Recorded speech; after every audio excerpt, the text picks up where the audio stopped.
মাত্র দুটি উপকরণ দিয়ে বাড়িতেই বানানো যায় কাঁচা আমের জেলি বা ম্যাঙ্গো বার। আর হ্যাঁ, এর জন্য কোনো আগর আগর পাউডারের প্রয়োজন হয় না। কিভাবে সেটা জানতে ভিডিওটি শেষ পর্যন্ত দেখুন। আমি কিছু কাঁচা আম ছোট ছোট টুকরা করে কেটে অল্প জল দিয়ে সেদ্ধ করে একটু ব্লেন্ড করে নিই।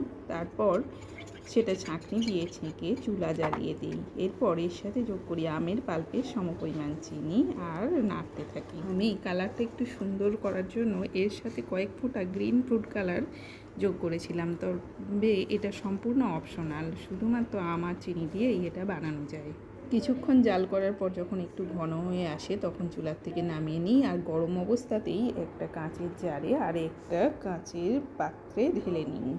এরপর 2-3 ঘন্টা ঠান্ডা করার জন্য রেখে দিই।